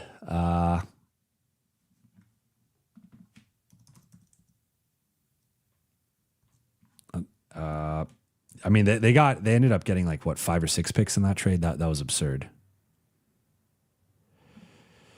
Keon Park, thank you for the super chat. People keep saying Gabe, Maxey, Dalton first for someone. I just don't see teams taking all these not usable players and giving the Lakers a playoff ready starter for, or playoff ready starter like 3-and-D. I mean, I think the first, like, we got to be honest here. The first tier is carrying the value for these players. So it's like, I think if you're Phoenix or you're Miami and you could get an unprotected first for Dylan Brooks or Andrew Wiggins, you really have to think about that. Now, the caveats there are, as I said earlier, Phoenix is 6-5. They are right now a play-in team, and Miami is tied for third right now. So like those teams don't have incentive currently to trade their starters and key wing pieces in Wiggins and Brooks. Wiggins just had a really important feel-good moment for Miami with that game-winning lob against Cleveland. So I'm with you in general. I think that's why I try to be honest and realistic when people propose different trade packages of like Maxey and Gabe are just viewed as expiring contracts. Like Gabe Vincent he's a fringe rotation guard on a good team. And that's just the reality of what we've seen from him. And I think there's some real size concerns there. Dalton is not a rotation player on a good team. Maxey's probably not a rotation player on a good team. He's just an expiring. So you're giving up 2 expirings, the last year of Dalton, plus a first for someone. The first is carrying basically all of the value in this deal, other than potentially getting off money. So it's twofold, where you get the expirings of Gabe and Maxey, maybe you get off some money, then you also get a first for that player. So that's like the framework we have to look at a lot of these in. Now, if you flip it to adding Rui in, now I think you're trading a positive value player plus a first, so that levels you up in terms of the type of return you could get for Rui plus a first. But right now, obviously, the popular trade framework is Gabe, Maxey, Dalton, and a first. But we have to be real that those 3 players are at best neutral and likely. I mean, Dalton's a negative. I think Maxey's a negative. Gabe's close to maybe neutral. And then the first is obviously the crown jewel. Drip Show says, yo. What up, Drip Show? Jared Madrano, who's your AD trade destination? I've been trying to think about it. I think one interesting name that this is pure speculation, no reporting, so please don't aggregate me. I think Chicago's an interesting one where they've come back down to earth a little bit. They've lost 3 in a row, and they're now 7th in the East. And I wonder if they stabilize as sort of like a fringe playoff team or more like a high-end play-in team. Are they a situation that could talk themselves into AD, who's from Chicago? I'm sure he'd love to be back in Chicago. And depending, like, if you could center the trade on Vucevic plus matching salary, and then you just give the picks and maybe you got to give up like the Sumo or something, but it's largely like salary that Dallas can easily move on from, plus like assets in terms of picks. That's maybe where, if you could have some sort of team with like Giddey and Buzelis and AD, I really like that trio. And I think that's a group that can make some noise, if not this season, potentially next season in the East. But it's hard to come up with. So I think that the real thing with AD that we have to be honest about is like, I think he has to be healthy for some, like him, the stink of the Luka trade has unfortunately kind of gone on to AD to some extent. And then him coming coming into camp out of shape. And we've seen the photos. He's looked bigger. He's looked bigger on the floor. He hasn't been as effective. And then him also being injured now multiple times in Dallas. It's like, I think he's got to have a stretch where he's healthy for like 3 to 5 weeks and plays pretty good basketball to rehab his value going into the trade deadline. Otherwise, maybe he's an off-season trade candidate. But I don't think people are just going to be clamoring at like that contract based on the health concerns, based on the age concerns, based on the like just what is that contract going to look like in 2 years or 3 years. So I think AD like probably needs to rehab his value with a dominant stretch, reminding everybody, this is who I am. This is how good I am. This is what you're trading for. Otherwise, like maybe Sacramento talks themselves into, can they flip Sabonis or something for AD? But like if you're Dallas, what's the point of doing that? I don't know their contracts off of the top of my head, but like, does New Orleans trade back for him? Do the Clippers try to trade for him? I don't see Utah doing it. Memphis doesn't really make sense. Portland is kind of interesting, but they've got a good thing going with this young core. I don't know why you mess with it. Does Phoenix try? Like, I don't know. I really don't know. I mean, Indy, do they try to do something to get AD position with Siakam and Nembhard and Halbert moving forward? And maybe it's like some Nesmith, Mathurin plus picks or something type. I don't know. I'm just spitballing here, but Chicago's the one that piqued my interest. Sham, Jovan, what are your thoughts about Rob Pelinka's tenure as the Lakers GM? This could be its own show, so I don't want to go too much into it. But at the surface level, like, look, they won a championship under his stewardship. They also did one of the biggest trades in NBA history, arguably the biggest in the Luka AD trade.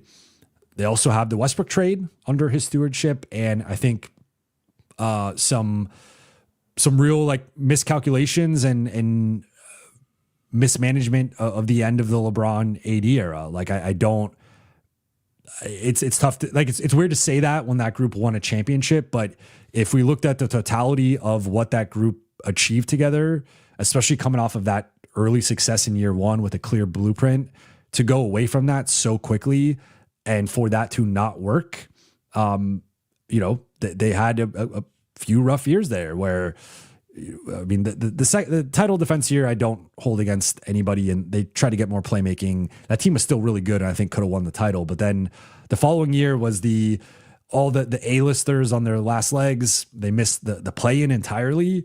Then the next year, first round exit. Next year, first round exit. So, next year Western Conference Finals, but that was saved with the trade deadline, and then the following year, first round exit. So it does feel like if we were simulating how the LeBron AD era should have played out, one conference finals and one title feels a little low. I feel like they should have gotten out of the first round. I mean, that should have been a team that advanced every season they were together, quite frankly, at least out of the first round, if not further.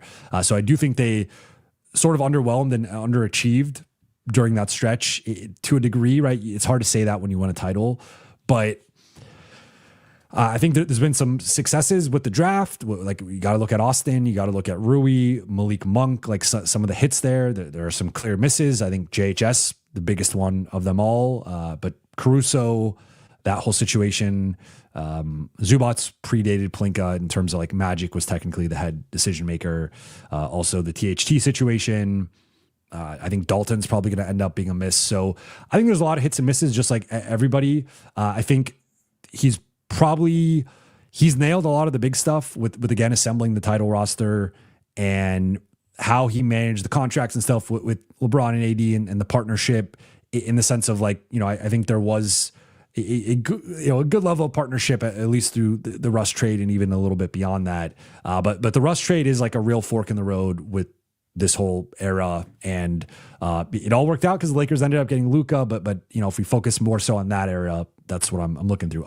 But you win a championship, you trade for Luka. Like, he's nailed two of the biggest things, if not the two biggest things, for the Lakers over the last 6 years. So I think he's nailed, honestly, like the big stuff, Russ stuff notwithstanding. I think some of the finer details with the roster building, like this group has struggled with depth for years. They've struggled at the backup center spot for years.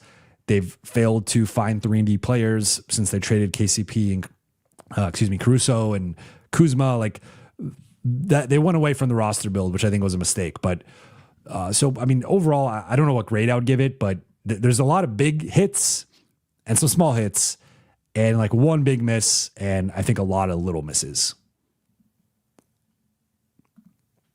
Keon Park, thank you for the super chat. The Suns are willing to trade and willing to take Gabe, Maxey, Dalton in a first. We should add AR and ask Devin Booker instead of Brooks. Luka and DB could be awesome in the next 5 years. The one thing with Devin Booker that, like, his contract is pretty insane. And so he just got the big 2-year 145 extension. So he's making 64 this year, 69 the following year. He's making 53 this year, 57 the next year, 61 the next year. Then it goes up to 64, then 69. So it's just a lot of money to commit to. You are going like almost 2/3 of your salary sheet with Booker and Luka. Of course, it's a great duo, but I mean, to be honest, has there been much of a difference? Like, I'll say Austin Reaves made one of my all NBA teams to start this year. Devin Booker did not. And I mean, he is putting up 28, 4, and 7, but Austin's putting up 35 and 9. Like, Austin's shooting better from looks like from 2-point percentage and from the free throw line. Booker's shooting better overall and on threes. So yeah, I mean you could ask, but it is like that I think would really limit their flexibility. Like, you could argue, I mean, would you rather have Austin on a $40 million deal or Booker on a $70 million deal? I think that's a real question, in my opinion. Zach Wan, thank you for the super chat. Look at the free agent market. Should LA trade Maxey, Gabe, or use them for a trade package? If you think LA should trade them, what's the position / player to aim? I'm confused. I'm viewing this as you asking to trade them twice. If you're asking if I think they should trade them or keep them, I lean far more toward the trade. I think even the upside of Maxey, I think that it's very unlikely that Maxey plays up to his contract. Like, nowadays, I mean, he's making more than DeAndre Ayton. And I know part of that's because DeAndre Ayton was a buyout, but he's making more than Marcus. He's making more than Jake. He's making more than DeAndre. He's making the same as Vando and Gabe. Like, I think it's very unlikely that Maxey ends up reaching that contract worth, at least, this season, and really moving forward. Like, I think he's probably more of a minimum guy moving forward. So if you could flip that 11 million for a player who's just better and more, qualified is probably the wrong word, but like just a better value on that, at a similar number, that's where I think, you could extract some more value from this roster. So Gabe, I'm a little bit more iffy on, just in terms of like, I think it's got to be worth adding Gabe in. Like I ideally you're getting a player better than Gabe, right? Like I think that's the bare minimum standard. But for Maxey, like I think if I'm the Lakers, I'm at least trading Maxey, Dalton in a second, right? And what's the best I could get for that? If you want to get more aggressive, you could add in Gabe and then see what's the most you could get for that. I personally would trade the first, but I'm trying to like look at it from their perspective here. So I get they might be reluctant to do that. In terms of, I think at that point, if it's Maxey and Gabe, you try to swing for the fences. Can you get a Wiggins? Can you get a Brooks? You probably have to throw in Dalton and finagle the money. It might have to be a 3-team trade, but you try to get a starter if you can. Obviously, that's easier said than done if you're not giving up a first. If you're not giving up the first, then you're probably getting a bench player. But depending on who it is, I think it should be some type of two-way perimeter player that is bigger than Gabe and better than Gabe. And then, maybe you split it into 2 pieces. We'll see. But that would be my aim. I think it's the same aims.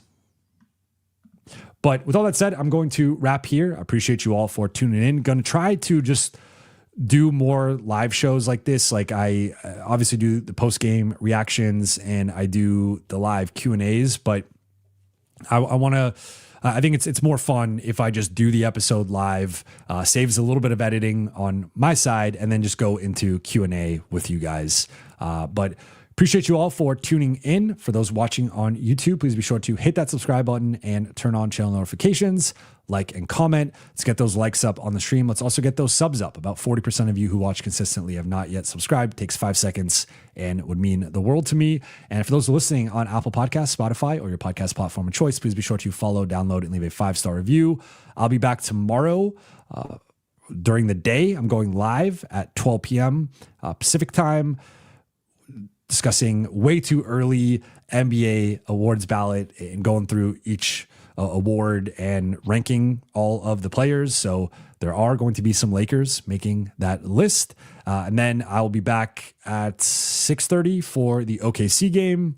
I'll be going live on YouTube and playback, watching the game and streaming it and talking through it. And then we'll be going live after. So big content day tomorrow. We'll also be doing Fox at 3:30, Fox LA. So I'm everywhere tomorrow, and appreciate you guys though for rocking with me, and we'll talk to you all very soon.